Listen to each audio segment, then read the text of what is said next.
everyone, and welcome back to Cactus YouTube channel. And today, we joined by an inspiring young leader. Those work is reshaping how we think about youth leadership and the future. And today with us, Happiness Emordi. We already had interview with her, and today we continue to discuss more deeply with her expertise and her experience. She's a purpose-driven change maker and global voice for youth empowerment, gender equality, and education. So if you missed our first interview, please go to our YouTube channel and check it again because it's really, really inspiring. And she also has represented young people on the world stage from the World Bank Youth Summit to the European Union Youth Sounding Board and served as a young youth ambassador for the Fifth Rights Foundation, where she advocates for digital rights and online safety for children and young people. So, yeah, her mission is clear to empower people, break barriers, and create a world where resilience meets opportunity. So, today we will be diving into a topic that affects every young person digital rights and the future of youth online. So, thank you very, very much, Happiness, for being today with us and for your time for this discussion. Thank you so much for having me. Great. So let's start with the first question. So what do we mean when we talk about digital rights? So could you please tell us short explanation of this term? All right. So when it comes to when I hear digital rights as a person, I think I like to say digital rights are like human rights applied to a more digital world, right? And they include like the right to privacy, right to safety, right to access to information, right to freedom of expression, and protection from exploitation online. I mean, for young people, this also includes like rights specific to their childhood, the rights and the ability to grow as children and without having to necessarily be exploited. I mean, the right to access to digital skills without being exploited, the right to healthcare, the right to education, both digitally. I mean, they have a right to dignity, they have a right to security and empowerment, but not just physically now. It comes to when you bring it back to digital. So that is what I think about digital rights. Please. So yeah, thank you very much for sharing this information. And my next question will be, why is this topic especially important for young people today in today's 21st century? First of all, I would say that because it's the 21st century, it's a digital age, right? Digital rights is just human dignity, but let's just say more like it's translated into code or based on technology. And it's very important because many young people, I mean, we young people are like the largest group of digital natives, I like to call it, because I mean, young people are the primary users and audience or builders of internet in Africa, internet in the world, right? And it is because the internet is now infused in everything that we do, right? It is in our class. We use internet, I mean, as basic level activity for classroom education.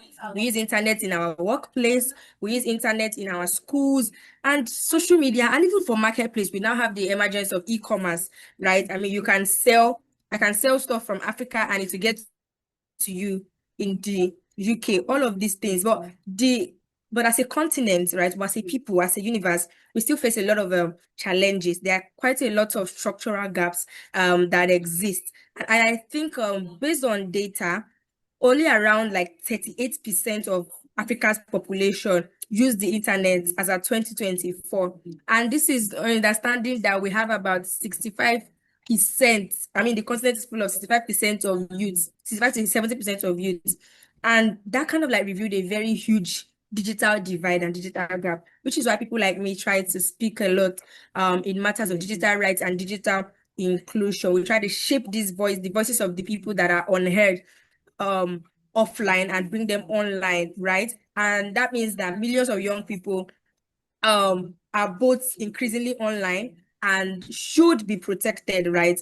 And let's just say that we all know that the digital space is quite a recipe for both opportunity and a recipe for harm. I mean, they say social media has benefits and disadvantages, right? So I think that it's very important that young people today really prioritize this topic, because the use of the internet is no longer optional. It is now like a basic necessity for survival. I mean, for schooling, for earning, for making a living, and even for social life, and our rights that exist on our day-to-day physical life should also follow us to the digital aspect of our lives. Thank you. Thank you very much for mentioning that. And not a lot of people understanding the differences between conceptions about online safety and digital rights. So maybe you, from your experience, are able to share more, understanding what the biggest misconceptions, what is that, what the difference about online safety and digital rights. Wow. All right. Thank you so much for that question. And I think one of the biggest misconception um about the two is thinking that online safety is just about passwords. It's just about knowing your password and safeguarding your password. Or it's just, many people think that it's just about passwords or parental control. But it's much more deeper than that. And I think it's about power, it's about protection, and it's about participation. So let's look at it from the three lenses of online safety to mean the ability for a person, I mean, an individual that uses the internet or that has access to digital resource to be able to have control over his digital life, right? And protection, meaning that I exist on the space on the digital space, and I'm able to exist while still being protected, the same way I have rights for protection as a human. And then it also brings it back to participation as the last this is. So I think that with these three, we can look at it from a more holistic perspective. And by participation, what I mean is ensuring that we try to reduce the digital gap between people that have access to the internet and those that do not. I mean, for many young people, their digital life is like their real life. Let's be honest, right? I mean, particularly in this 21st century, and we notice that, seeing that many of the times a lot of information are put out there, we're usually prone to online harm, right? The harms that exist online. And I think UNICEF made a poll saying that 34% of young people in sub-Saharan Africa were prone to what's it called, online bullying, right? And that's prior to now, maybe centuries ago, bullying used to be a physical issue, but now we see situations of bullying being a physical or even a digital issue, meaning you can be in your room with your phone and somebody is bullying you and is affecting you emotionally, right? And so the whole idea of digital rights, online safety rather, is the fact that one should be safely protected to be able to use his or her digital power, to be able to use his or her digital protection, and to be able to use his or her digital participation. And we know that there are existing like digital rights in this case are like offline protections that exist over our digital life. So they're like laws, policies, announcements that kind of like reveal or enforce the fact that the same way we have right to life is the same way we have right to freedom of access to information, both physically and digitally. So I mean, it now brings us to the fact that gone are the days where we think that we can protect our children by maybe putting passwords on phone. No, I mean, that's not the only thing that can happen. I mean, you cannot really firewall a child's vulnerabilities online with a password alone. So it is important. So it is important that we understand clearly the distinction or the misconception around what online safety used to mean and what exactly it is in today's world. Thank you. Thanks a lot. Thanks a lot. And you know what I'm curious also to discuss a bit with you? It is about your personal story. What inspired you to advocate for young people, especially in this part of the digital rights, right? And how does your work with the Fifth Rights Foundation connect to this issue? All right. I would say that first of all, thank you for that question. And I would say for me as a person, I think it's divisible, whatever inspires me is like I was saying, you asked that what inspires me. I think that because I know as a person how it feels to navigate the digital world without guidance. I mean, I remember growing up as a young girl. I mean, I had access to Facebook at the time, and a lot of things were going on. And I thought there were things that were peculiar to me as a person. I mean, I thought I was the problem until I got into the university, and I realized that many of my peers at the time when we were teenagers actually faced that. We had situations of online harassment. We had situations of falling into victims of scam, victims of misinformation, and all of that. And I've worked with children who don't really realize their rights, and to the fact that their rights extend beyond just physical, but also to a digital world. And so I think my inspiration is simple. I don't want the next generation to inherit an internet that harms them Mhm. more than it helps them. So I want them to inherit an internet that helps them more than it harms them. So that's like my personal inspiration to why I do the work that I do. That's great. Thank you very much for sharing that. And now let's discuss more deeply about online safety and risk for use. So, how had the rise of social media impacted use safety and privacy? So, what the impact by social media that we are getting in our society right now, and also artificial intelligence as well? All right. So if I got you correctly, you were asking how the rise of social media Yeah. has impacted. Yeah. All right. Thank you so much for the question. I think social media is a very, I like to see social media as a double-edged sword. Like you're carrying a sword that has both sharp ends. I mean, it has both its benefits or some benefits. I think one of the best things that social media, I feel like it's one of the best gifts of the world because it helps me, for me as a person, it helps me see from wherever I am, the possibilities that exist in the world through the lives or the lenses of other people. I do not have to necessarily be in the UK to be able to see the possibilities that exist in these places, right? So I think social media is like a double-edged sword, and social media platforms have given young people like me audiences and tools, but also why there's a but. I mean, they also it has also created some level of surveillance. Let's call it surveillance market and attention economies. And particularly in Africa, right, as the social media adoption rate is becoming very, very high.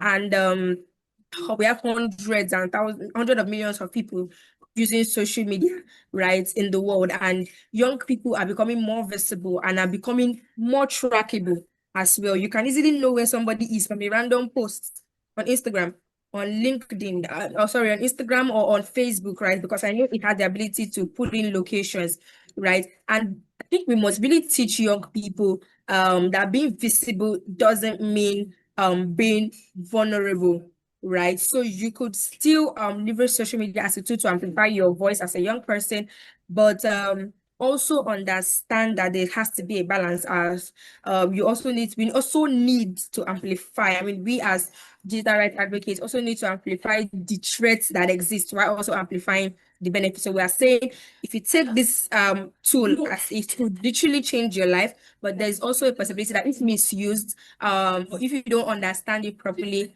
certain level of threats or harm can be posed towards you. So it has its own good sides and bad side as well. Thank you. Thanks a lot. Thanks a lot. And what role does cybersecurity play in shaping young people online experiences? I think that cyberbullying has a very big good role to play because we live in a world where people are interested in the perception of what people think about them, right? We post on social media and we want people to think certain things about us. There's a lot of convergence, particularly where I come from around personal branding, personal branding, personal branding. And I've noticed that cyberbullying kind of like changes behavior. I mean, sometimes it silences people, their actual voices. You can maybe try to advocate for a cause that you're really interested in, and you see people in the comment section trying to degrade whatever you're saying, and even go as long as insulting you, right? And I think for young people, it sometimes leads to them being silent, sometimes leads to them isolating their thoughts, and can even lead to withdrawal of from actual real life, right? Because they feel like if these are the perceptions that people have about me in physical, it leads to actual withdrawal, or even worse. We've seen cases of people committing suicide due to some high level cyberbullying. It might be as little as maybe them posting a picture and people talking about their bodies in a way that do not conform to what they like, and they go ahead to maybe take their life and whatnot. So I think that in context of where we work, right, mental health services and reporting mechanisms are kind of like weak, right? I mean, they exist, but I think that they are kind of like weak and weak, and it kind of like makes the damage compound over time, right? And I think that's why my work, I mean our work, the work that we do shows that tackling cyberbullying requires a platform for policy. It requires even as big as social curricula. We had a program project where we talked a lot about emotional violence, and we realized that a lot of these young children or young people did not know, as I mean they've been susceptible to it. We started hearing stories of how people have bullied them online and all of that, and then we try to make sure that they, I mean, we, the government, everybody, all necessary stakeholders should make sure that there's accessible psychosocial support where necessary. Thank you. Thank you very much.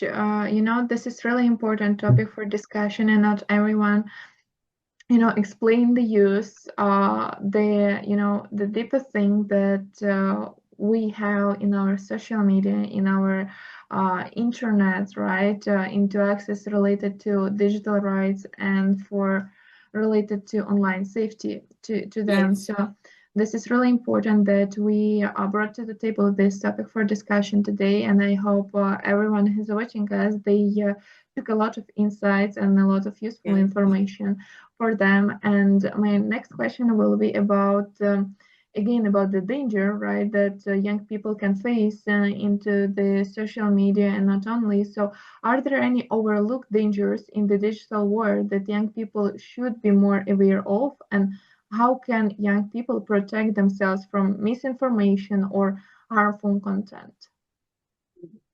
Oh, yeah, thank you so much for that question. And I think that there are quite a lot of dangers. But there's one that is not often talked about that I really want to talk about. And I think it's something that every young person should be on the lookout for. And let's call it data harvesting now. And it's very easy to fall into that trap because sometimes every click, every like, every scroll is building like a digital profile that some companies, some people monetize. And we as young people must realize that if you're not really paying for a product online, chances are that you're the product, right? Because you sometimes there are website links that you access, they take your information and all of that. And sometimes it can like backfire like against you, right? And it's very important that we're very cautious of the kind of links that we follow, what we click, and websites that we also go to, right? And the kind of information that we push out online as well. The kind of information that we put out online, like sharing of passwords, sharing of core detailed information that should um be only known to you. And then we also have data brokers on subtle profiling. This kind of like creates a long tail of digital where people, or should I say, yeah, people or even companies collect behavioral traces to people and use it for targeted ads and predictions of, so it's more like they can these companies try to collect behavioral traces to profile children or for targeted ads and predictions that shape life outcomes for them. And this is a high level extraction that is really under discussed, but it shapes the future. So I was watching a video where someone posted a picture of a baby or of a child of a child, and they took the picture of the child, created like profiled it and made it like a predicted into the future and made it a full-blown, made her a full-blown adult and positioned the picture in a way that is not proper. So it's very important that we really safeguard um people, particularly the young ones, from excessive showcase on social media. Like for example, you cannot have a young baby. I know it's a baby, but really putting out the naked body of a baby still can go a long way. That we might think is normal. I mean, they're just kids, they're cute. but it's very important that we understand, profile the level of information that we share out online. Thanks. Thank you very Thank you. much. Thanks a lot for all this information. And my next question will be more practical from your experience and your, the point of view, how it should be works much better for communities as well. So, what practical steps do you think can schools or communities take to teach young people digital literacy? And bring this topic more for the daily discussions with the children. Hmm. I think that it's very important that we integrate digital literacy in our everyday day-to-day life as community members, even in schools, right? I mean, we could integrate it digital literacy into curricula like maths and English. We could maybe host community workshops for parents and youth, which is very key to the kind of work that I do. We should normalize conversations as much as we're sharing fun conversations on social media. We should also normalize conversations about online safety on social media as well, which is the major perpetrator of this thing. We should also normalize conversation of online safety in classrooms. We should normalize it in churches. We should normalize it in youth centers. We should normalize it in community centers because digital literacy must really move from an optional subject of conversation to a necessary survival skill. And until everybody sees it in that regard, they really are not really moving anywhere. Teach people how to use the tool, but also provide them with a rule book on how to protect themselves as users of this tool, right? So I think if we can really integrate it as a bigger country into maybe our national curriculum and even teacher training, it would really help a lot, right? And I think that it will really help a lot, particularly from Africa, right? So organizations should also partner with local tech companies to provide safe access points for the internet, right? And even educational resources that they can use to promote digital literacy across board so that the gospel of digital literacy is in the hands of everybody and anybody, regardless of race, color, status, and age. Thank you.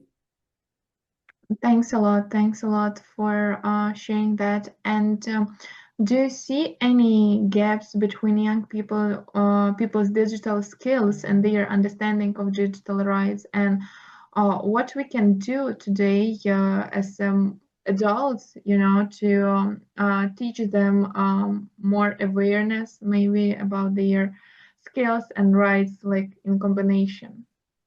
All right, I think that there's a very huge gap, and that is because we're in the 21st century and there's a large outcry, right? On you need to learn a digital skill, which is one part, like I said, of yes, many young youth Africans, many young people across the world are proficient users of digital technology, right? Social media, we have social creators, we have people that are coders, we even basic entrepreneurs use that have access to digital skills. But not many of these people know their rights in these spaces, right? They often lack the actual awareness of the data rights that exist. They often lack the awareness to the level of digital consent that they have. They lack access to a platform of governance that protects them in a sense. I know that there are a couple of acts that support data protection. We have the Data Protection Act and all of that. Even in Nigeria, we have that. But I think we should highly position or push with the same level of intensity that we kind of like advocate for people to use the internet and to get access to digital skills, to also teach them how to protect themselves within the internet.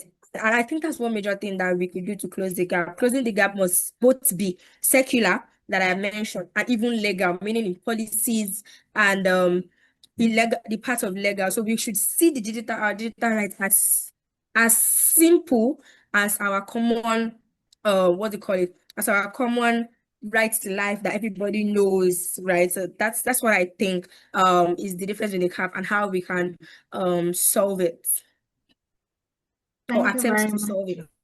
Thanks a lot. Thank you. And what role government should play in protecting digital rights, or something like bringing awareness to the people about that? Yeah. Thank you so much for that question. I think that at the focus of everything, every solution that exists, the centerpiece is the government, because it's one thing for you to be advocating for something as an individual, but it's another thing for the government to actually have your back, right? And I think it's high time that government must understand and come to the standing of where they should actually is are they should actually be rather, and government must try to create child-centered or young people-centered digital policies, right? They should think that they have the power. They should also regulate the whole digital protection and access to information that tech companies digital companies have access to. And not just that, not just in paper or in theory, they should try to enforce accountability, because it's one thing for we as individuals or CSOs and NGOs to talk about, I mean, advocate for these things, but the people that have the enforcing power are the government, right? So they are the ones that can enforce the actual big dogs to um that enforce the actual big dogs to the actual people in this question or stakeholders to actually enact um the protection laws that they have created. So they must ensure that they mandate should I call it privacy by design. They should try to regulate any excessive or exploitative practices that may occur or exist. And they should as well fund the digital literacy actions or activities or initiatives that are going on. And for me, again, I'm a very youth-centered person. I think that the government should also integrate youths in policy drafting, particularly because we're one of the largest users of of the digital space, right? We are one of the largest players in the digital space and the digital economy. So, and when doing these regulations, they should understand that regulations should be protective, proportionate, and participatory, as well as they must quite include young people in this policy process, because there's really nothing about us without us as young people. Thank you. Thanks a lot. And if we're talking about today's section, what we can do as a youth as well. So, how can youth influence policymaking around digital safety and rights? Okay, so I think that we have a lot of I think it's high time that youth come to the understanding that we are a major big player in the things that go around us, right? And we use social media, we use the internet, we use telecommunication. Why don't we use those tools, right, to start advocating for things like this? I think that we don't necessarily have to be in position. I'll still come to the level of certain youth council positions, right? But I think that we should come with the mindset that we don't necessarily have to be in a position as a youth council member for your voice to count, right? As simple as a public social media campaign can push some level of action that you will really not know, right? We should try to push in our voice to advocate, because that's the only way that we can actually say we're truly influential, right? And we also have other means of youth influencing policy making around digital safety, such as through youth councils that exist. I mean, I belong to the Five Clouds Foundation Youth Council member. We have consultations, we have online petitions, we have evidence-based submissions. I mean, we even have public campaigns, like I said, and they could also partner with civil society organizations and engage with global spaces like the UN, EU, and AU that are already advocating for these things, right? So these not brands, sorry, these organizations already have a platform, and if they can find a way to leverage these platforms, it will give their voice more amplification. And I think youth influence also grows when we not just talk, right? Because we can talk, but when we bring data to the table, we bring stories that make it human, and we also bring solutions as well. So we're not just complaining, but we're also bringing solutions, evidence backed by data, and stories of actual real happenings and realities, and not just our general demands, because we really have a huge role to play beyond just talking. Thank you very Thank you. much. Thanks a lot.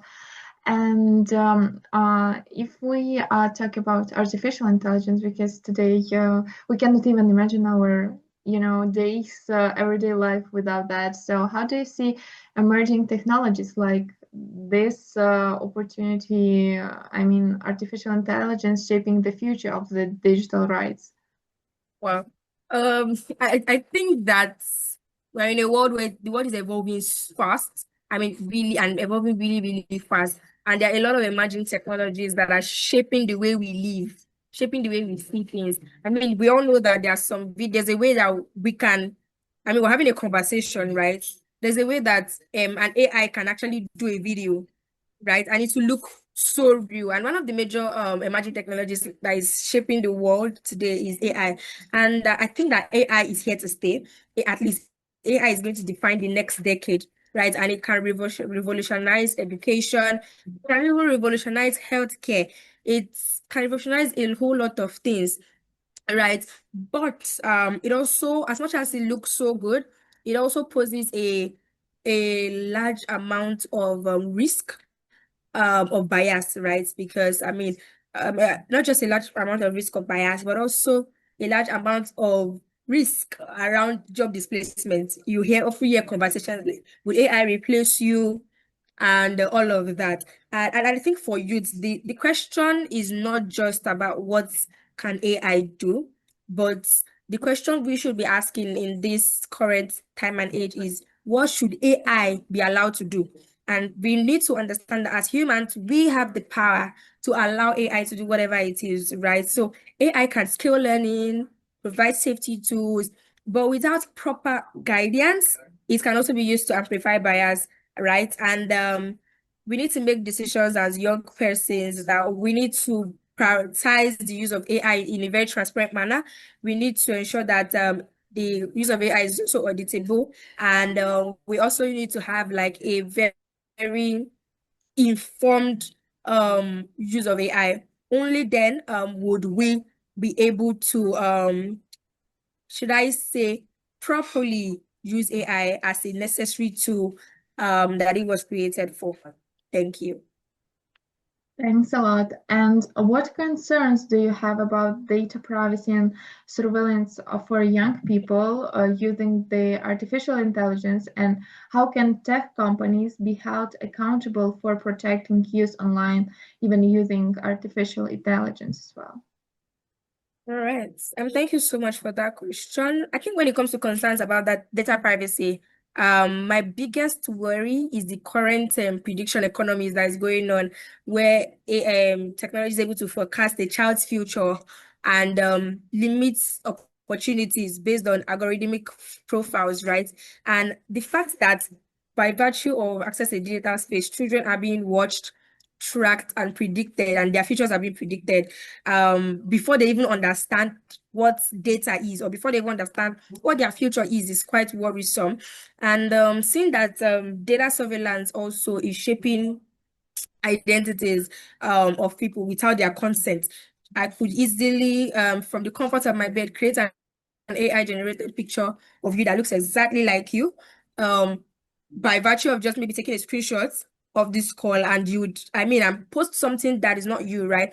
And this is not just we need to realize that it's not just a digital issue, it's also a human rights crisis. It can also translate to a human rights crisis if not properly managed, and thereby leading to some level of intergenerational harm, and it must be legislated against. And I think tech companies in this case should be held accountable through stronger regulation. Okay, so I was saying that tech companies can be held accountable through stronger regulations, through independent audits, and some level of transparency reports. They should be mandated to share some level of maybe annually or quarterly or whatever, some level of reports that reveals that they are transparent in their proceedings, right? And they should also be reminded, I mean, the government should enforce it, that they should be reminded that profits that they're trying to make cannot come at the expense of the protection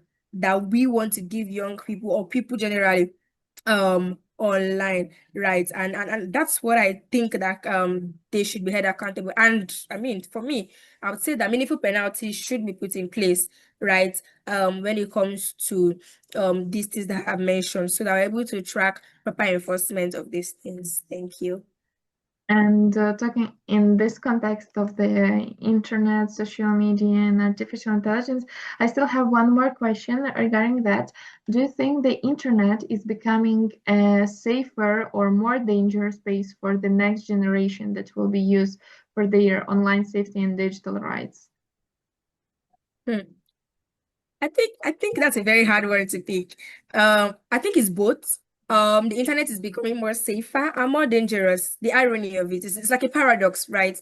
Um, there's awareness and there's policy attention that is rising in the internet. There's access to opportunities, there's exposure. It is literally gold.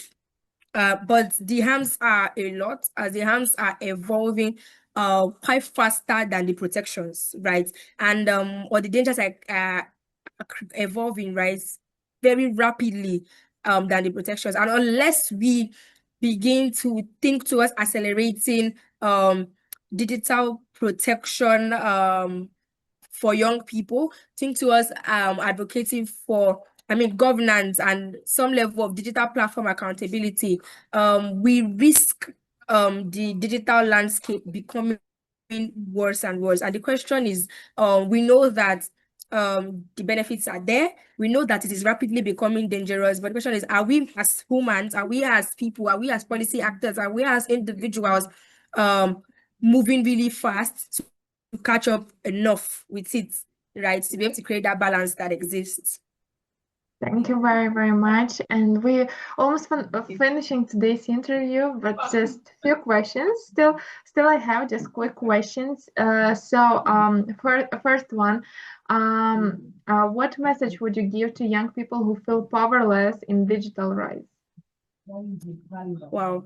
I think it's everybody's at there are some phases that you get to and you feel powerless in digital, right? And for advice, I would say that dear young person, you have the tools, you have the network, you have the platform in your hands, your phones, your laptops, your computers, right? And I really think that um we need, as young persons, you need to use these tools, you need to use these platforms, you need to use this network to create some level of evidence, to tell your stories, to push for rules that actually protect you.